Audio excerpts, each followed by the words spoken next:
여러분 안녕하십니까? 붓다의 복과 지혜입니다. 오늘 우리는 한 가지 아주 단순하지만 이 시대에 가장 어려워진 질문 하나 앞에 서보려고 합니다.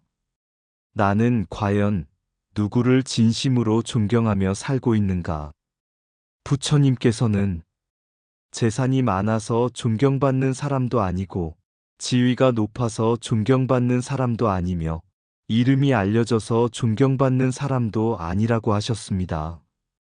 욕심을 이긴 사람, 분노를 다스린 사람, 그리고 자기 자신을 속이지 않고 살아가는 사람, 그 사람이야말로 가장 존귀한 사람이라고 하셨습니다. 오늘 이 시간 진심으로 존경할 수 있는 사람이 있다면 스님밖에 없다라는 이 제목 속에 담긴 수행의 의미, 청정의 가치, 그리고 불교가 한 나라의 정신이 되었던 앙코르 왕조 시대의 불교 이야기를 여러분과 함께 나누어 보겠습니다. 조용히 마음을 내려놓고 지금 이 순간 부처님 가르침의 본뜻을 함께 만나보시지요. 자, 그럼 진심으로 존경할 수 있는 사람이 있다면 스님밖에 없다. 그 여정을 함께 해볼까요? 어느 날 한 큰 부자가 부처님을 찾아왔습니다. 그는 평생 돈으로 모든 문제를 해결하며 살아온 사람이었습니다. 사람들이 인사하면 그는 앉은 채로 고개만 살짝 끄덕였고 누군가 부탁을 하면 먼저 얼마를 주면 되느냐부터 따졌습니다. 그런 그가 어느 날 문득 이런 생각이 들었습니다. 나는 이만큼 가졌는데도 왜 마음이 이렇게 가난한가? 그래서 그는 부처님을 찾아가 물었습니다. 세존이시여, 세상에서 가장 존귀한 사람은 누구입니까? 왕입니까? 부자입니까? 아니면 학식이 뛰어난 사람입니까? 부처님께서는 조용히 말씀하셨습니다. 세상에서 가장 존귀한 사람은 남을 이긴 사람이 아니라 자기 자신을 이긴 사람이다. 그러자 그 부자가 다시 물었습니다. 그렇다면 세존이시여, 당신의 제자들인 스님들은 왜 이 세상에서 아무것도 가지지 않습니까? 집도 없고 재산도 없고 가족도 없지 않습니까? 부처님께서 이렇게 말씀하셨습니다. 그들은 아무것도 안 가진 것이 아니라 가질 필요가 없는 마음을 가진 사람들이다. 그래서 그들의 마음은 누구보다 가장 부유하다.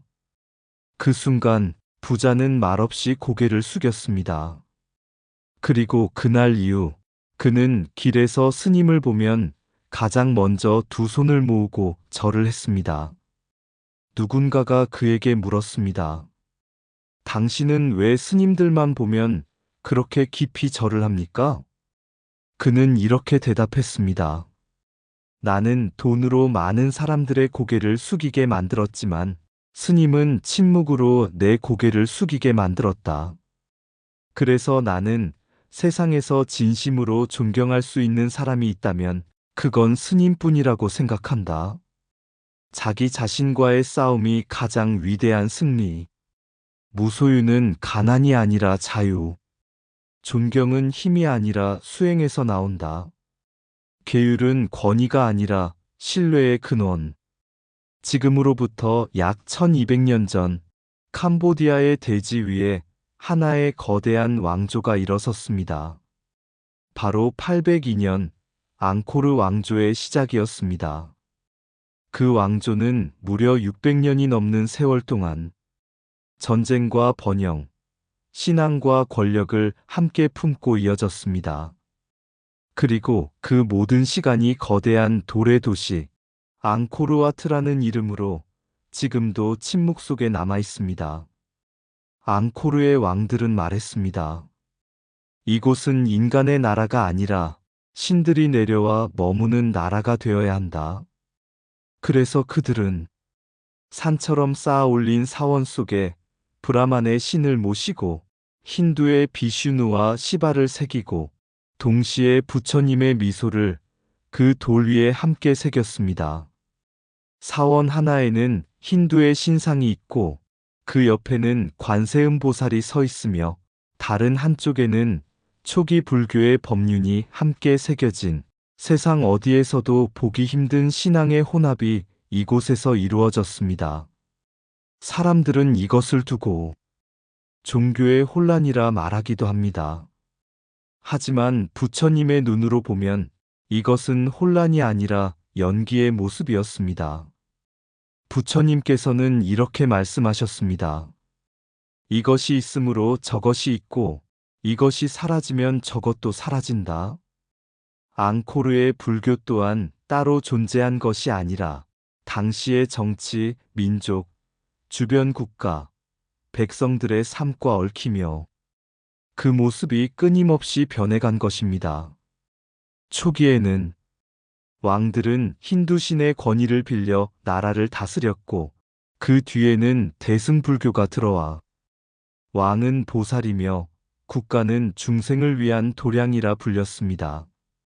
그러나 세월이 더 흘러 14세기에 접어들자 화려한 의식과 권력의 불교는 서서히 사라지고 조용히 계율을 지키는 상좌불교 수행자들이 민중의 곁으로 내려오기 시작합니다. 그리고 그때 부처님 참뜻의 불교가 다시 살아납니다. 신을 모시는 불교가 아니라 자신을 비우는 불교, 왕의 종교가 아니라 백성의 수행이 되는 불교. 부처님께서는 이미 오래전에 말씀하셨습니다. 내가 떠난 뒤 그대들의 스승은 오직 법과 계율뿐이다. 앙코르의 화려한 돌사원들은 결국 무상의 법칙 앞에서 무너졌습니다. 한때 신의 나라라던 도시는 밀림 속으로 사라져버렸습니다. 그러나 신기하게도 그 돌보다 오래 남은 것이 하나 있었습니다. 그것은 황금도 아니고 왕의 이름도 아니며 신의 형상도 아니었습니다. 바로 출가 수행자의 계율과 청정한 삶, 그리고 부처님의 가르침을 따르며 살아가는 백성들의 마음이었습니다. 그래서 오늘날 캄보디아는 앙코르의 돌은 무너졌어도 상좌 불교의 수행 전통은 살아남아 이어지고 있는 것입니다. 연기 불교는 정치 사회 민중과 함께 변하며 존재한다. 무상신의 사원도 왕의 권력도 영원하지 않다. 중도 신숭배와 수행 불교 사이를 건너온 역사. 자비 결국 왕의 불교가 아닌 민중의 불교만이 살아남았다. 돌로 지은 신의 나라는 무너지지만 계율로 세운 마음의 나라는 무너지지 않는다. 신을 섬기는 마음은 두려움에서 나오지만 부처님을 따르는 마음은 깨어남에서 나온다. 왕의 불교는 역사 속으로 사라져도 수행자의 불교는 사람 속에 남는다. 불교가 힌두와 섞인 것은 혼란이 아니라 연기의 모습이었다. 사원이 아무리 높아도 계율보다 높은 법당은 없다. 부처님의 가르침은 신을 늘리는 종교가 아니라 집착을 줄이는 길이다. 앙코르의 돌은 무너졌지만 수행의 전통은 오늘도 걷고 있다. 권력은 불교를 장식하려 하고 부처님은 인간을 비우려 하신다. 겉은 힌두의 신상이었으나 속은 중생의 번뇌가 모이는 자리였다. 불교가 살아있다는 증거는 사원의 크기가 아니라 수행의 깊이다. 신을 믿는 나라는 흔들렸고 계율을 따르는 백성은 남았다. 부처님은 돌 위에 머문 적이 없고 오직 사람의 마음에만 머문다. 화려한 의식은 사라져도 고요한 수행은 사라지지 않는다. 불교는 섞일 수는 있어도 본질이 변하지는 않는다. 앙코르의 최종 유산은 사원이 아니라 출가자의 청정한 삶이다. 앙코르의 돌사원들이 하나둘 밀림에 묻혀갈 즈음 캄보디아 땅에는 눈에 띄지 않는 변화가 일어나고 있었습니다. 사람들은 여전히 사원을 찾았고 불상 앞에 향을 피웠으며 부처님의 이름을 불렀습니다. 그러나 예전과는 달랐습니다. 이제 불교는 왕궁에서 내려오는 불교가 아니라 마을로 들어오는 불교가 되기 시작했습니다. 14세기 이후 캄보디아의 불교는 결정적인 방향 전환을 맞습니다. 오랜 시간 유지되던 대승불교와 힌두적 불교의 혼합이 서서히 물러나고 대신 상좌불교, 즉 가장 오래된 부처님의 수행 전통이 조용히 땅 속에 뿌리를 내리기 시작한 것입니다. 이 변화의 뒤에는 스리랑카, 태국, 라오스가 있었습니다. 그 나라들의 스님들은 화려한 의식도 신비한 주술도 없이 단지 바로 하나, 가사 한 벌, 계율 하나만을 지니고 캄보디아로 들어왔습니다. 그들은 설법을 많이 하지도 않았고 기적을 보여주지도 않았습니다. 대신 이렇게 말했습니다. 부처님께서 남기신 것은 나라를 다스리는 법이 아니라 자기 자신을 다스리는 법입니다. 그들은 새벽이면 탁발을 나갔고 낮에는 묵묵히 경을 외웠으며 밤이면 나무 아래서 좌선을 했습니다. 백성들은 처음엔 고개를 갸웃했습니다. 왜 이 사람들은 돈도 가지지 않고 집도 없고 가족도 없으며 아무것도 이루지 않으려 하는가? 그러나 시간이 흐르면서 사람들은 조금씩 깨닫기 시작합니다. 이들은 아무것도 안 이룬 사람들이 아니라 이미 가장 어려운 것을 이루고 있는 사람들이라는 사실을. 탐욕을 내려놓고 분노를 다스리고 거짓 없이 살며 계율 하나로 하루를 지탱하는 삶. 부처님께서는 일찍이 이렇게 말씀하셨습니다. 계율은 자유를 속박하는 것이 아니라 마음을 해방하는 울타리다. 상좌불교는 신을 믿게 하는 종교가 아니었습니다. 자기를 속이지 못하게 만드는 가르침이었습니다. 그래서 캄보디아 불교는 점점 비구 중심의 계율 불교, 출가 수행 중심의 불교로 완전히 자리 잡게 됩니다. 왕이 없으면 무너지는 불교가 아니라 비구 한 사람만 있어도 유지되는 불교가 된 것입니다. 그때부터 캄보디아의 모든 마을에는 크든 작든 하나의 절이 생겼고 그 절에는 반드시 청정한 계율을 지키는 스님 한 분이 자리하게 됩니다. 부처님께서 마지막으로 남기신 이 말씀이 그 땅에서 그대로 살아 숨쉬기 시작한 것입니다. 내가 열반에 든 뒤 그대들의 스승은 오직 법과 계율뿐이다. 앙코르의 왕들은 사라졌지만 계율을 지키는 비구들은 남았습니다. 황금 불상은 도난당해도 청정한 삶은 훔쳐갈 수 없었기 때문입니다. 그리하여 캄보디아 불교는 역사의 중심이 아닌 사람의 마음 한가운데로 들어가는 불교가 되었습니다. 계율 불교의 생명은 신앙이 아니라 삶의 규칙이다. 무집착 소유를 버릴 때 가장 큰 자유가 시작된다. 자기의 탈 왕이 아닌 자기 자신을 다스리는 길. 정법 시대가 바뀌어도 변하지 않는 수행의 본질. 불교가 왕을 떠날 때 비로소 중생에게 돌아온다. 대승의 말이 사라지고 상좌의 침묵이 나라를 지켰다. 바로 하나로 사는 사람이 1000개의 사원을 지키는 법이 된다. 계율은 억압이 아니라 마음이 무너지지 않게 하는 기둥이다. 불교는 화려할 때 약해지고 검소할 때 강해진다. 신을 많이 모실수록 불교는 흔들리고 계율 하나 지킬수록 불교는 단단해진다. 상좌 불교는 과거의 종교가 아니라 가장 현재의 수행이다. 왕이 사라진 뒤에도 남은 것은 수행자가 지킨 하루의 계율이었다. 말이 적은 불교가 오래 남고 장식이 많은 불교는 먼저 사라진다. 비구 한 사람의 청정한 삶이 왕궁보다 큰 법당이 된다. 불교의 중심은 언제나 사원이 아니라 수행자의 발걸음이었다. 소유를 내려놓을수록 불교는 본래의 얼굴을 되찾는다. 상좌 불교는 세상을 바꾸려 하지 않고 먼저 자기 자신을 바꾼다. 계율이 무너지면 불교는 종교가 되고 계율이 살아있으면 불교는 수행이 된다. 캄보디아 불교의 진짜 전환은 사찰의 변화가 아니라 수행자의 출현이었다. 해가 저물 무렵이었습니다.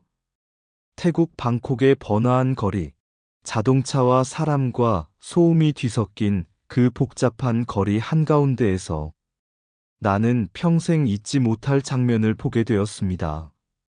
양복을 입은 중년의 남자가 길을 걷고 있었습니다. 그는 분명 회사원처럼 보였고 손에는 서류 가방, 발걸음에는 바쁨이 묻어 있었습니다. 그때 반대쪽에서 한 스님이 조용히 걸어오고 계셨습니다. 그 순간이었습니다. 그 남자는 아무 말 없이, 아무도 시키지 않았는데 아무 망설임도 없이 그 뜨거운 아스팔트 위에 그대로 무릎을 꿇었습니다. 그리고 큰 절을 올렸습니다. 사람들이 쳐다봤지만 그는 조금도 부끄러워하지 않았습니다.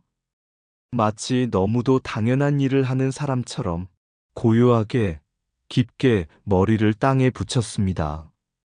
그 모습을 보고 나는 조심스럽게 물었습니다. 왜 그렇게까지 큰 절을 하십니까? 그는 잠시 웃더니 이렇게 말했습니다. 진심으로 존경할 수 있는 사람이 있다면 우리에게는 스님밖에 없습니다. 왜입니까? 내가 다시 묻자 그는 이렇게 말했습니다. 우리는 평생 가족을 위해, 돈을 위해, 욕심을 위해 살지 않습니까? 그런데 이분들은 평생을 자기 자신을 이기며 사는 사람들입니다. 결혼도 하지 않고 재산도 가지지 않고 오직 계율 하나로 살아갑니다. 이런 사람이 존경받지 않으면 누가 존경을 받겠습니까? 그 순간 부처님 말씀이 내 마음속에서 조용히 울렸습니다. 세상을 이긴 사람보다 자기 자신을 이긴 사람이 위대하다. 태국에서 스님은 종교 지도자를 넘어 살아있는 계율 그 자체였습니다. 사람들은 스님의 말보다, 스님의 생활을 믿었고 스님의 신분보다 스님의 청정을 존경했습니다. 왜냐하면 그 스님들은 정치와 거리를 두고, 돈과 거리를 두고, 권력과 거리를 두고 오직 수행과 계율로만 자신을 증명했기 때문입니다. 그래서 사람들은 알았습니다. 이분들은 우리에게서 아무것도 가져가지 않는 사람이다. 대신 우리에게 양심과 부끄러움과 깨어남을 남겨주는 사람이다. 그러나 이 장면을 보며 나는 동시에 우리나라의 현실도 떠올리지 않을 수 없었습니다. 한국의 스님들은 수행자이면서 동시에 행정가가 되어야 하고 재정 책임자가 되어야 하고 세속의 이해관계 한가운데에 서 있어야 하는 구조 속에 놓여 있습니다. 저를 유지하려면 돈을 봐야 하고 사람을 상대해야 하고 권력과도 관계를 맺어야 합니다. 그러다 보니 스님이 수행자인지 운영자인지 관리자인지 구분이 흐려지는 순간들이 생깁니다. 부처님께서는 분명히 말씀하셨습니다. 출가는 세속을 떠나는 것이 아니라 집착을 떠나는 것이다. 하지만 우리는 어느새 출가는 했으나 집착은 더 늘어난 모습이 되어버릴 때도 있습니다. 그래서 사람들의 존경이 계율이 아닌 직책으로 옮겨가고 법력보다 행정력이 평가받는 시대가 되어버린 것입니다. 태국에서 사람들이 스님께 절한 것은 스님이 높기 때문이 아니었습니다. 그들이 낮아졌기 때문이 아니라 그들이 비워졌기 때문이었습니다. 그리고 사람들은 그 비어있음 앞에서 자연히 고개를 숙였을 뿐입니다. 부처님께서 가르치신 존경은 누가 만들어주는 것이 아니라 스스로의 삶이 불러오는 것이기 때문입니다. 계율 존경은 말이 아니라 삶에서 나온다. 무소유 가진 것이 없을수록 신뢰는 더 커진다. 자기의 탈 세상을 바꾸기 전에 자신을 다스린다. 염치 부끄러움을 아는 사람이 나라의 스승이 된다. 사람들이 스님께 절하는 것은 사람에게가 아니라 그 삶의 방향에 절하는 것이다. 존경은 지위에서 나오지 않고 계율에서 나온다. 아무것도 가지지 않은 사람이 가장 많은 신뢰를 가진다. 세상에서 가장 큰 권력은 돈이 아니라 자신을 이기는 힘이다. 출가는 머리를 깎는 일이 아니라 욕심을 깎는 일이다. 사람들은 설법보다 수행을 더 정확히 알아본다. 스님이 존경받는 이유는 높아서가 아니라 늘 자신을 낮추기 때문이다. 가진 것이 적을수록 거짓으로 숨길 것도 적어진다. 청정한 계율은 말없는 설법이다. 사람의 고개를 숙이게 하는 것은 명함이 아니라 삶의 깊이다. 세속과 멀어질수록 중생과는 더 가까워진다. 스님을 향한 절은 인격에 대한 예배가 아니라 깨어있음에 대한 예배다. 존경은 요구해서 얻는 것이 아니라 수행하다가 따라오는 것이다. 자기를 속이지 않는 삶 앞에서 타인은 자연히 고개를 숙인다. 진심으로 존경받는 사람은 남을 변화시키기 전에 먼저 자신을 변화시킨 사람이다. 앙코르의 석탑은 무너지고 왕의 이름은 역사책 속으로 사라졌습니다. 대승과 힌두와 불교의 형상도 밀림 속에 묻혀버렸습니다. 그러나 이상하게도 그 모든 것이 사라진 자리에는 아직도 가사 한 벌을 입은 수행자 한 사람이 조용히 탁발을 나섭니다. 그는 이름도 없고 재산도 없고 권력도 없습니다. 그러나 사람들은 그 앞에서 고개를 숙입니다. 왜일까요? 그는 무엇을 가졌기 때문이 아니라 무엇을 끝까지 내려놓았기 때문입니다. 부처님께서는 이렇게 말씀하셨습니다. 남을 이기는 것은 잠시의 승리요, 자기 자신을 이기는 것은 영원한 승리이다. 세상은 여전히 돈이 성공의 기준이 되고 말이 힘이 되는 시대를 살고 있습니다. 그러나 누군가는 여전히 말 대신 계율로 말하고 소유 대신 비움으로 증명하며 권력 대신 침묵으로 사람의 마음을 깨웁니다. 그래서 사람들은 그 앞에서 자연히 땅에 엎드립니다. 그것은 그 사람에게 절을 하는 것이 아니라 나도 그렇게 살고 싶습니다라는 자기 자신에 대한 맹세이기 때문입니다. 출가는 세상을 떠나는 일이 아니라 집착을 떠나는 일이며 존경은 요구하는 것이 아니라 스스로의 삶이 불러오는 결과입니다. 그래서 나는 오늘도 이 말을 조용히 그러나 확신을 가지고 말할 수 있습니다. 진심으로 존경할 수 있는 사람이 있다면 나는 아직도 스님밖에 떠오르지 않는다. 그리고 그것은 스님이기 때문이 아니라 부처님께서 가르치신 그대로 살아가고 있기 때문입니다. 앙코르 왕조의 무상, 상좌불교 전환의 계율, 태국 거리의 큰 절이 보여준 존경의 본질, 그리고 오늘날 우리가 다시 찾아야 할 삶의 기준. 진심으로 존경할 수 있는 사람이 있다면 스님밖에 없다. 가진 것이 없는 사람 앞에서 나는 내 손에 쥔 욕심이 이토록 무거운 줄 알았다. 높은 자리에 오르지 않은 사람 앞에서 나는 고개를 숙이며 비로소 내가 얼마나 높아지려 애써 왔는지 보았다. 돌사원은 무너지고 왕의 이름은 바람에 지워져도 가사 한 벌 입은 그 발걸음은 오늘도 이 마을을 지나 사람의 마음 위를 걷는다. 그는 아무것도 요구하지 않기에 아무것도 빼앗기지 않고 아무것도 가지지 않기에 오히려 가장 많은 것을 남긴다.